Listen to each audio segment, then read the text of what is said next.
On Thursday, the Washington Post, where democracy goes to die in darkness, put out an article talking about voting and how the evil Republicans in America will prevent it from happening.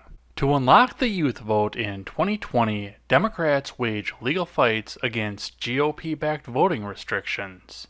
Now, before I go too far into talking about this article, I want to lay a couple of things out.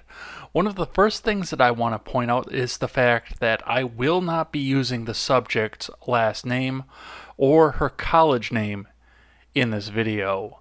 Now, this may be weird to some of you who go back and read the article because the Washington Post is not shy about putting her last name or her college information into the article that they wrote. Now, this article was not meant to be read by right-wingers, and the fact that I'm bringing attention to it means that some of you will be reading it, but I will not be responsible for any doxing that happens. I will leave that to the Washington Post. The article begins with the story of Maggie. Maggie is a college student who was irate by the fact that she was too young to vote against Trump in 2016. As a small side note, I want to say that it's very telling that the left, or at least Washington Post, is more intent to point out the fact that she was voting against Trump rather than voting for anything in particular. I don't know what Maggie's personal politics are, but I just wanted to point that out.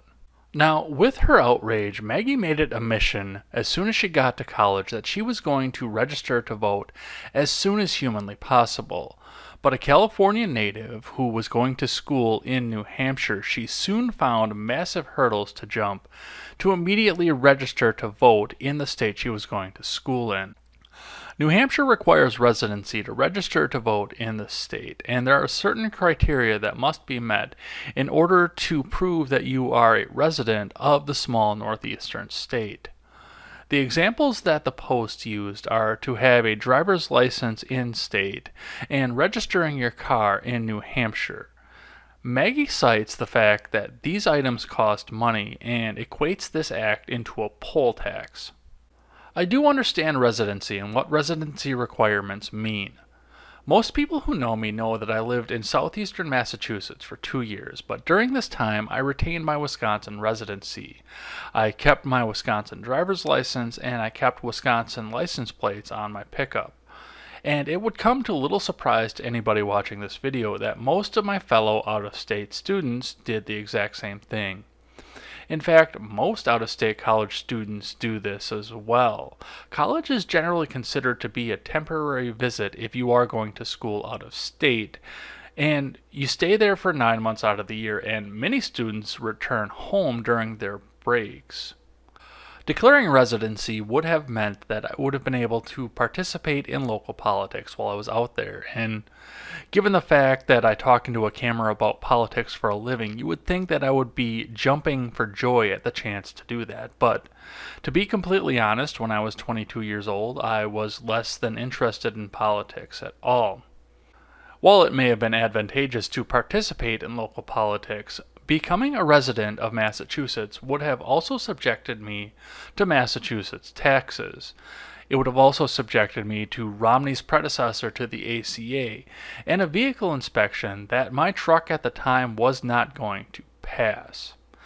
And this all seemed like an excessive effort for a state that I was going to wind up leaving. So, like most students out there, I threw a bit of sales tax into the pot in Massachusetts, and I left without the state owing me anything.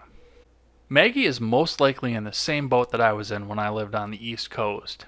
Statistically, when she finishes up with college, she's going to return back to her native California. But even if she doesn't go back to the Golden State, the odds are that she will seek employment somewhere in the country outside of the Granite State.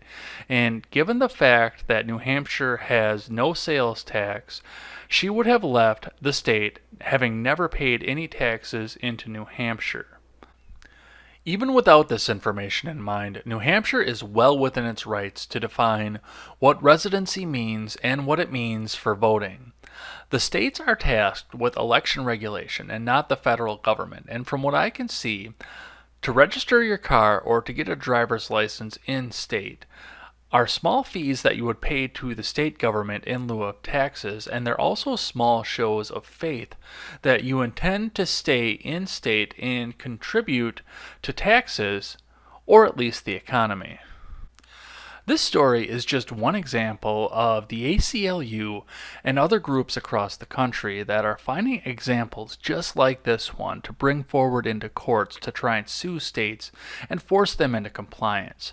There are dozens of legal battles being waged all across the country that are put out there in the name of trying to make it easier on younger voters and trying to encourage them to get out to the polls and vote the right way. And many of these lawsuits are focusing on battleground states, places like Wisconsin and Florida and New Hampshire. Now, the article is linked in the description below, and I encourage you to read the article in full, as it canvasses dozens of other laws that are being called into question because the Washington Post calls them voter suppression. But I do want to finish this talking about Maggie. I did not vote when I lived in Massachusetts. As I expressed, I had no interest in politics or policy. But if I had voted while I was living there, I would have done it by absentee, and I would have voted in Wisconsin elections. That is what absentee ballots are there for, and I'm not completely sure why our heroine doesn't do the same. California is a very lenient state, especially when it comes to voting laws, and I'm sure it would be just a snap to register to vote in California, and it would be just as easy to get your hands on an absentee ballot, fill it out, and send it back to the Golden State. Now, with the ACLU involved, I can speculate as to why this is becoming an issue and she doesn't just vote in her home state, but I can't say for certain.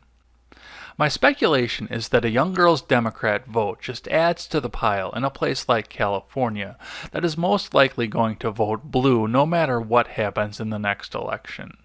But in a very narrow margin state like our example of New Hampshire, a handful of these Democrat votes that are coming in from out of state very suddenly could definitely make all the difference, and it could shift an election in a place where margins were as low as 3,000 votes in one direction or the other.